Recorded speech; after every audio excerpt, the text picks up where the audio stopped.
이런 생각을 지울 수가 없습니다. 아무리 크고 놀라운 기적도 축복도 은혜도 그것이 지속이 되고 나면 일상이 되죠. 일상으로 살다 보니 그 복됨이, 그 은혜로움이, 그 기적들이 평범하고 밋밋해져서 의미가 없이 녹아져 버립니다. 한때는 감격했고 한때는 놀랐는데 시간이 흐르다 보니까 아무것도 아닌 것처럼 내 손에 쥐고서 무거워졌습니다. 바로 그런 부분을 우리 하나님은 교만해졌다고 표현하세요. 처음 그 사랑, 그 은혜를, 그 기적의 그 감동을 계속 가지고 살면 얼마나 좋겠는데 너무도 빠른 속도로 잊어버립니다. 사람의 그 감동의 지수를 시간적으로 보면 6개월을 넘지 못한다 그러죠. 근데 나쁜 것은, 아픈 것은, 또 자기 불리한 것은 너무도 오래 깊이 느끼고 또 그걸 또 되새김하고 또 끄져가고 있어요. 사람의 그 온당치 않음이 바로 여기 있습니다. 좋은 것은 쉽게 잊어버리고 은혜는 쉽게 받고 은혜롭지 않고 상한 것은 두고 새기고 살아가요. 그래서 우리가 참 복이 되지 못하는 부분은 그런 데 있다고 생각이 들어요. 저는 곰곰이 생각해 봤어요. 우리 모두가 이곳에 계신 것은 은혜입니다. 아무리 생각해도 이게 하나님의 사람으로 택함을 받아서 내가 예수님의 그 은혜 가운데 구원을 받았다? 이거는 상상할 수 없는 은혜라고 저는 확신을 해요. 근데 가짜는 왜 그렇게 진짜처럼 믿을까? 근데 진짜는 왜 가짜가 돼 있을까? 무엇이 문제가 심각하지 않은가요? 저는 생각해봐요. 민수기는 두 세대의 역사를 기록합니다. 한 세대는 기적의 길을 걸어왔건만 불순종하고 불신하다가 다 죽어요. 또 한 세대가 일어납니다. 그들 역시도 불신으로 충만해서 그 축복의 땅에 들어가지만은 버림받은 자처럼 되옵니다. 그렇게 하나님이 하지 말라는 우상을 적극적으로 섬기다가 그들은 괴로움이 가득한 그런 집단이 되고 말았어요. 사사시대입니다. 이 민수기 전체에 그 그림처럼 펼쳐진 이 역사가 불행하게도 지금도 계속 진행되고 있어요. 민수기서를 열어보면 25장까지 출애굽의 기적의 역사를 쭉 우리가 보면서 그들이 무너지는 것은 단순한 한 가지예요. 불평, 원망하다 다 죽어버립니다. 근데 그 끝으로 가면 뭐가 있냐면 믿음이 없었다는 거예요. 믿음이라는 것은 굉장히 중요합니다. 앞에 있는 지도자를 믿을 것이고, 아멘이세요? 그리고 하나님을 믿는 거였거든요. 앞에 있는 모세를 믿어야 믿음이 서는 거였고, 모세의 지도를 받아야 됐고, 모세가 가자는 길을 가야 됐거든요. 그 모세가 앞서가면 따라가야 됐거든요. 아멘이세요? 근데 그들은 조금만 장애물이 생기면 바로 뒤집혀가지고 모세를 원망하기 시작하고 모세에게 대항하기 시작합니다. 그리고 나서 바로 하나님을 향해서 대들기 시작해요. 그것이 원망과 불평이었어요. 결국은 우리 하나님의 말씀이 힘을 잃어버린 것이죠. 그래서 그들이 용어로 더듬어 보면 불이 삼켜버림, 디베리아, 기브롯 핫다라는 용어를 쓰면 탐욕의 무덤, 민수기 11장에 나타난 그들의 현재 모습들이에요. 복된 택함이었죠. 어떻게 바다가 갈라집니까? 어떻게 밤새워 바닷물이 일어서서 서 있을 수가 있습니까? 그리고 그들이 누구간데 그 길을 유유히 걸어 나올 수가 있단 말입니까? 그런데 그들 뒤에는 하나님께서 벽을 만들어 상대의 최고의 강한 군사들이 덮칠 수 없도록 간을 만들어 놓으시고 이스라엘 백성이 빠져나가자 물을 덮어 이 애굽 사람들을 수장을 시켰어요. 당대 최고의 군사력과 세력을 가졌던 그 부대가 한순에 사라지는 장면이죠. 언덕에 올라서서 얼마나 강력했습니까? 얼마나 놀랐습니까? 근데 그것이 3일 만에 무너집니다.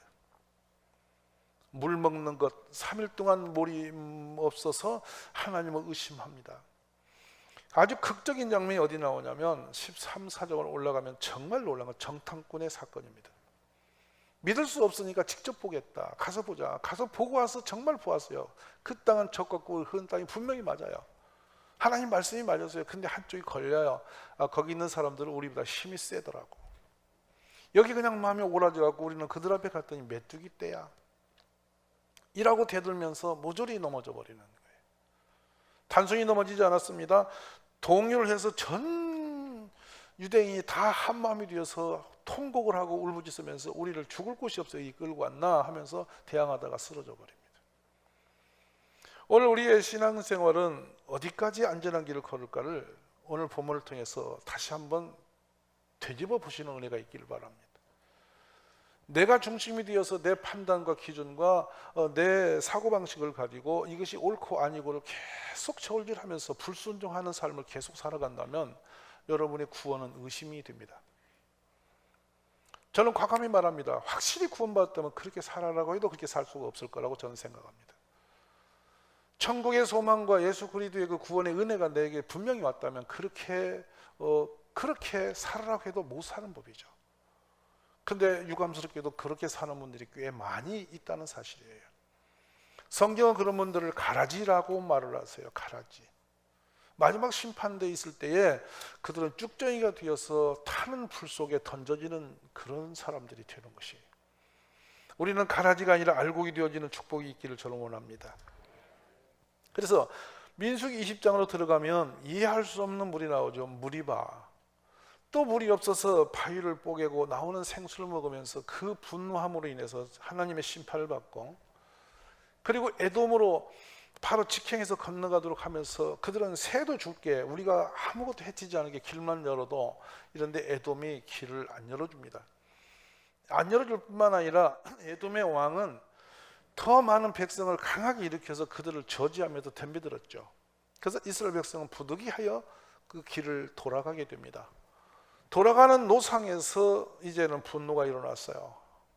우리로 말하면 짜증이 난 거예요. 아니, 우리를 어디다 죽일 곳이 없어서 끌고 나와가지고 왜 이렇게 고난한 길을 가라 하느냐, 이렇게 이제 시험이 들은 것이죠. 제가 여기서 한 가지 짚어드리겠습니다. 신앙생활은 마치 광야길을 거쳐 가나안 땅에 가는 같은 여정의 길이라고 저는 생각합니다. 아니십니까?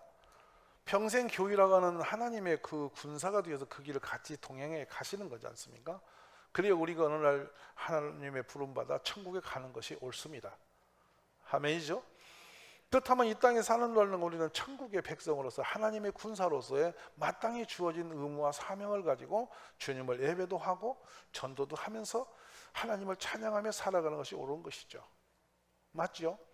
근데 그 과정이 우리가 걸어가는데, 이 과정이 모든 것이 다 은혜잖아요. 더듬어 보면 하나님을 찬양하고 예배드리고 하나님을 섬기고 하는 게 전부 다 은혜고 축복이잖아요. 근데 이 장면이 어느 날 갑자기 고단한 수고가 되어지고 짜증거리가 되어지고 이것이 매우 불평거리가 되어질 수 있어요. 왜냐하면 내 마음대로 내 생각대로 안 되는 부분이 많기 때문에. 근데 이게 뭐 엄청난 큰 사건 때문에 시험이 드는 게 아니라 사소한 문제로, 사소한 문제로도 막 짜증이 되고 분노가 들 수도 있어요. 얼마든지 가능해요. 저는 어떤 분이 그런 말을 합니다. 내가 자동차를 타면, 교회 버스를 타면은 내 자리가 앞자리 두 번째인데 어느 인간이 먼저 타가지고 내가 못 탔다. 그래가지고 내가 뒤로 들어가 뒷자리에 앉으니까 열불이 나가지고 막 교회를 안 오고 싶더라. 구원받은 사람일까요? 천국을 그렇게 확정해보면 얼마나 좋겠어요. 근데 버스 의자 순서여가지고 시험이 들었어요. 거기서 마음이 상하여 다음부터 그 버스를 안 타겠다고 결심을 하셨어요. 얼마나 우스꽝스러워요.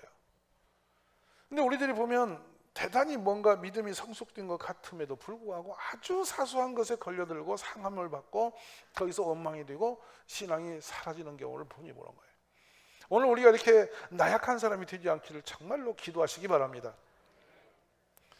우리 주님이 오죽하면 그들을 위해서 그 가나안 땅을 예비하셨는데 그들이 가나안 땅을 보고 와서도 불평이나 하고 그 여정에 다시 또 다짐해서 가면서도 계속 원망을 끌어올리는 이유가 뭘까요? 결국 저는 그 근간에 뿌리를 닫아오면서 이걸 생각했어요. 이분들이 불평 원망이 나오는 거 뿌리를 가만히 유심히 묵상해 보면 한 가지가 딱 나와요. 불신이에요. 믿음이 없는 거예요. 젖과 꿀이 흐르는 땅, 철과 동철이 넘치는 땅, 먹어서 배가 부르고 부족함이 없는 그 땅. 하나님이 가나안 땅에 가면 그와 같은 날이 올 것을 약속을 하시고 명령을 하셨고 언약을 하셨어요. 근데 그 말씀이 얼마나 이해가 안 되었고 자기 감이 오지 않았으면 그렇게 조그마한 것에 걸려서 넘어지고 했을까 하는 것이죠. 오늘 저는 이 말씀을 준비하면서 여러분과 함께 이런 생각을 갖기를 저는 원하는 게 있어요. 다른 건 모르겠지만 불이익을 당하고 불합리한 일을 당하고 내가 때로는 손해보는 일을 당하고 사람들에게 내가 욕을 당할 수도 있고 모욕을 당할 수도 있고 핍박을 받을 수도 있고 또 어찌 보면 불이익함을 당해서 매우 손해를 당할 경우도 얼마든지 일어날 수 있다는 거예요. 대답을 하시기 싫으시죠? 얼마든지 그런 일이 일어날 수 있어요. 근데 그것 때문에 믿음이 흔들린다면 심각하다는 거예요. 일상적으로 일어나는 것 때문에 믿음이 뒤흔들리고 있다면 그 사람의 구원론은 심각하게 위험하다는 거예요.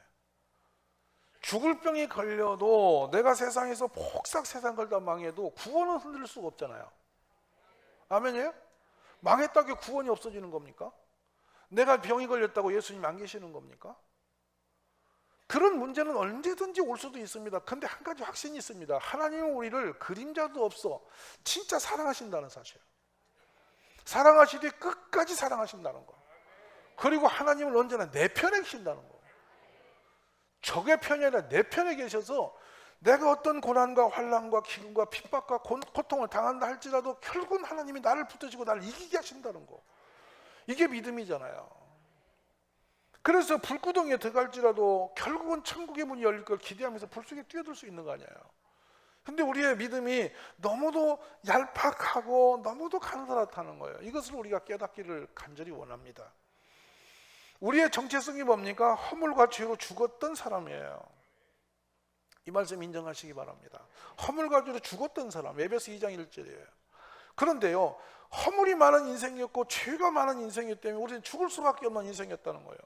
근데 그때 그 상황에서 우리 같은 멋들어지게 변화되어 갖고 고상한 사람이 된 게 아니라 그런 상태 그대로 있는데 그 가운데 살아가던 우리들 불순종하는 악한 영의 지배를 받아서 하나님과 대적하는 길을 달려가는 우리들을 주님이 어느 날 덜커덕 붙잡았다는 거예요. 그건 만세전에 내가 기억도 알지도 못할 때 어머니 태중에 잉태하기 전부터 이미 너는 내 것이라 지명했다가 그 적절한 때에 나를 불러서 구원의 은혜 가운데 나를 건져내셨다는 거잖아요. 그래서 내가 성도가 되었다. 얼마나 놀라운 일입니까? 그래서 건져냈기 때문에 이제는 그 백성들이 가야 할 땅 가나안 땅을 향해서 발걸음을 옮겨가고 있는데 거기서 시험이 든다? 얼마나 어리석어 보입니까? 근데 살다 보니 그런 시험 될 거리가 우리 속에 너무 많아요. 그래서 오늘 본문을 들여다보면 4절을 보십니다. 백성이 호르산에서 출발하여 홍해 길을 따라 에돔 땅을 우회하여 하였다가 길로 말미암아 노상에서 백성의 마음이 상한다. 마음이 털썩 상했어요. 여기 마음이 상했다는 용어를 더 정확하게 조금 구체적으로 해석한다면 인내심이 바닥났다. 참음이 끝났다. 여러분, 그래서 야고보서에 가면 이 참는 인내라는 것은 뭐냐고 믿음의 증표입니다. 참는다는 게 뭡니까? 인내가 뭡니까? 그 상황을 견뎌낸다는 것입니다. 적극적으로 견뎌내서 이겨낸다는 것이죠. 그러니까 우리가 믿음이 있으면 어떤 불합리한 일을 당할지라도 그걸 이겨낼 수 있다는 거예요. 근데 믿음이 뿌리가 약하니까 상황에 가서 휘딱휘딱 넘어져 버리는 것이죠. 우리의 믿음이 진실해지기를 주의 이름으로 축복합니다. 그리고 나서 여기를 가만히 보면 이 인내가 우리를 어떻게 복되게 하시냐. 내 형제들아, 너희가 여러 가지 시험을 당하거든. 시험은 종류가 많다는 것이죠. 온전히 기쁘게 여겨라. 온전히 기쁘게 여겨라. 이는 너희 믿음의 시련이 인내를 만들어내는 줄 너희가 안다. 인내를 온전히 이루라. 이는 너희를 온전하고 구비하여 조금도 부족함이 없게 하려 함이라. 하나님의 사람들, 믿음으로 성숙되어져 가고 정말 신실한 믿음을 가진 분들이 어떤 시련도 고난도 핍박도 환난도 없이 그냥 자연스럽게 되어진 사람은 아직까지 본 적이 없어요. 아무리 좋은 금덩어리 황금도, 아무리 좋은 금은붙이도 용광로를 거쳐 나와야 정금처럼 쓸 수가 있어요. 그러니까 주님은 우리를 담금질 않으시는 고난에 버려서 아주 시커멓게 우리를 파멸에 빠뜨리는 게 아니라 그 길을 거쳐서 정금 같은 신앙으로 일어서기를 기대하시는 것이다. 때로는 우리가 합리적이지 않은 일을 당하고 억울한 일을 당하고 막 불합리한 속에서 고통을 당하고 막 여러 가지 상황들이 안 좋게 돌아갈지라도 지금 하나님은 나를 정금처럼 쓰시기 위해서 지금 나를 다짐하고 계시구나. 나를 바꾸고 계시구나. 이런 은혜를 깨닫는 것이 복이 있는 일이라 말씀을 드리는 것입니다. 보라, 인내하는 자를 우리가 복되다 하나니. 시험 속에 있는 사람이 복이 있다는 거예요. 너희가 욥의 인내를 들었고 주께서 주신 결말을 보았거니와. 자, 우리는 성경 속에 있는 욥의 역사를 본 사람들입니다. 욥은 어떤 상황에서 어떤 고난을 당했고 결말이 어땠어요? 사글이 망해가지고 끝장났나요? 아니면 회복이 돼서 영광스럽게 됐나요? 갑절의 복을 받아서 이전보다 훨씬 좋은 역사가 일어났어요. 오늘 우리 모두가 이런 축복의 주인공이 다 되시기를 간절히 원합니다. 마음이 상하고 나니까 나타난 증거가 뭐냐면 5절인데요. 그동안 누렸던 모든 기적과 축복들이 전부 다 갑자기 의미가 없고 하찮은 것으로 돌변해 버립니다. 만나가 어떤 음식인데 감히 하찮다, 혐오스럽다 이렇게 생각할 수가 있었냐는 거예요. 마음이 상하니까 이전의 은혜가 지금 은혜가 없어진 거예요. 오늘 사랑하신 여러분 우리 가슴속에 무엇인지 은혜가 사라져가지고 은혜가 지금 살아있지 않다면 여러분은 위험한 사람이에요. 항상 어느 경우 있든지 오늘 생명이 다한다 할지라도 은혜 안에 사는 것이 복이 있어요. 은혜는 놓치지 마십시오. 이스라엘 백성은 기적의 길을 걸었는데 그 일상이 되어졌습니다. 구름 기둥이 있었고 불 기둥이 있었습니다. 아침마다 양식을 내리시는데 출애굽 16장 4절에는 이 양식을 뭐라고 표현하시냐면 들어보십시오. 그때에 여호와께서 모세에게 이르시되 보라 내가 너희를 위하여 하늘에서 양식을 비같이 내리리니. 양식이 비같이 내린다. 여러분이 밤에 어떤 불을 좀 멀리 쫙 비추면 비가 내릴 때 빗방울이 금빛처럼 쏟아지잖아요. 만나를 그렇게 내리신다 이렇게 말하니까 오늘날은 안 내리시잖아요. 여러분 그렇죠? 저는 이 장면을 종종 제가 고백하잖아요. 저 들녘의 푸르른 들판에 하나님께서 10cm 가까이 전국들에 쌀을 부어 놓으셨다고. 아니세요? 온 산의 들에 먹을 것을 주렁주렁 맺혀놔서 땅에 덮이도록 쌓아놓으셨다고. 이 산에도 들에도 바다에도 우리의 먹을 것을 그냥 물속에까지도 그냥 시글시글, 심지어는 우리보다 10배나 큰 고래떼까지도 거기서 보내놓으셨어요. 그러니까 만나는 그 있을 수 없는 상황에서 먹을 걸 주신 은혜잖아요. 아멘이세요? 그게 하나님이 넘치게 주셨는데 이들은 그것이 하찮은 것이라고 불만거리로 바꿔버립니다.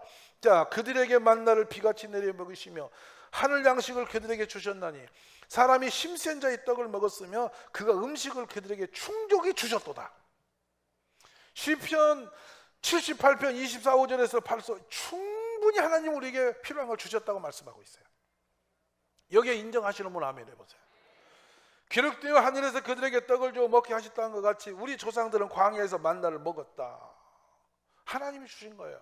자, 우리가 이렇게 놀라운 복을 누리는데도 불구하고 우리들은 이것을 은혜로 생각지 못한다. 그래서 사도 바울은 고린도 교인들에게 설명하십니다. 우리가 하나님과 함께 일하는 자로서 너희를 권하노니 하나님의 은혜를 헛되이 받지 말라.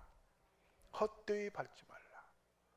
종종 저는 그런 고민을 할 때가 많습니다. 무슨 말이냐면 어떤 직분을 드리고 어떤 사역을 하자고 할 때 그것을 은혜로 받아서 신나게 하는 분이 있는가 하면 그거를 맞닥지 못해서 내가 왜 이런 걸 해야 되냐고 대항하는 분도 종종 만나요.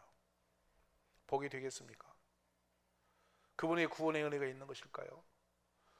하나님을 향해서 섬기는 모든 일은 축복입니다. 영광이에요. 은혜예요. 우리 그런 택함에 대한 감격이 우리 속에 일어나기를 주의 이름으로 간절히 축복합니다. 그런데 수많은 어려움과 고난을 당하죠. 매를 맞고 갇히고 난동, 수고로움, 자지 못함, 먹지 못함, 또 다양한 핍박과 환난들이 있지만 사도 바울이 그것 때문에 나는 시험 든다 하지 않았습니다. 함에도 불구하고 내가 무명한 자 같으나 유명한 자요 죽은 자 같으나 우리가 살아있고 징계를 받는 자 같으나 죽임을 당하지 않고 근심한 자 같으나 항상 기뻐하고 가난한 자 같으나 많은 사람을 부유케 하고 아무것도 없는 자 같으나 모든 것을 가진 사람이다. 얼마나 놀랍습니까? 이게 은혜를 받은 사람이 살아가는 방법임을 저는 압니다. 그런데 은혜가 사가버린 이유가 뭐냐? 고린도전서 2장 12절에 들여다보면 이런 말씀이 있어요.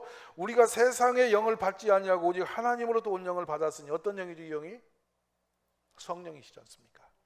성령을 받은 사람만 고백하는데, 이는 우리로 하여금 하나님께서 우리에게 주신 은혜로 주신 것들을 알리하리 하십니다. 은혜를 물 붓듯이 부어도 성령이 없는 사람은 은혜를 모른다는 거예요. 가장 불행한 것은 은혜를 잊어버리고 사는 것입니다. 오늘 은혜를 회복하는 가족들이 되시기를 간절히 원합니다. 자신이 옳은 길인 줄 알았고 바른 길인 줄 알았고 예수 믿는 사람들을 죽이는 핍박자의 길을 썼던 사도 바울이 성령을 받고 눈이 열렸어요. 그러고 나서 그는 예수님을 위해 사는 것이 자기 목숨을 치르니 가장 복된 것을 깨닫게 되죠. 너무도 많은 고난함이 그 삶에 있었어요. 근데 그는 고백을, 나는 고난에서 너무 힘들어서 억울하다 이러지 않습니다. 내가 된 것은 하나님의 은혜로 된 것이니 내게 주신 그의 은혜가 헛되지 아니하여 내가 모든 사도보다 더 많은 수고하였으나 내가 한 것이 아니요 오직 나와 함께 하신 하나님의 은혜로다. 오늘 이 고백됨이 우리 모두에게 넘쳐나시기를 주의 이름으로 축복합니다. 이제는 우리는 이 말씀을 가지고 주신 은혜가 헛되지 않도록 견고한 믿음 위에 서 있는 가족들이 되시기를 원합니다.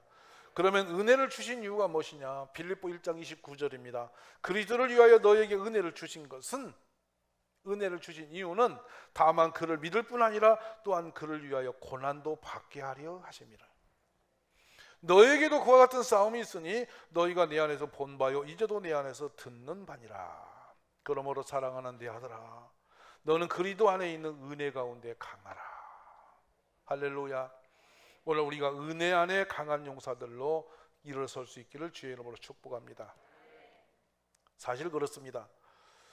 우리가 얼마나 쉽게 은혜를 잊어버리고 얼마나 쉽게 흔들리는 사람이 되는지 모릅니다. 그리고 얼마나 쉽게 우리가 불평 속에 빠지는지 모릅니다.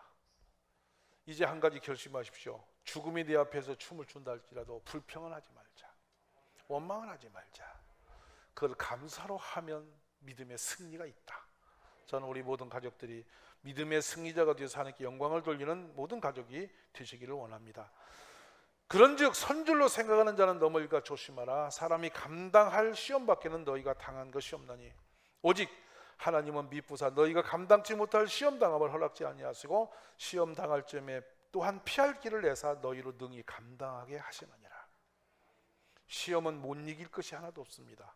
왜냐하면 시험을 이기게 하시는 하나님이시기 때문에 어떤 시험도 환난도 이길 수가 있습니다. 문제는 우리의 믿음입니다. 오늘 그 믿음으로 여러분 모두가 승리하시기를 주의 이름으로 축원합니다.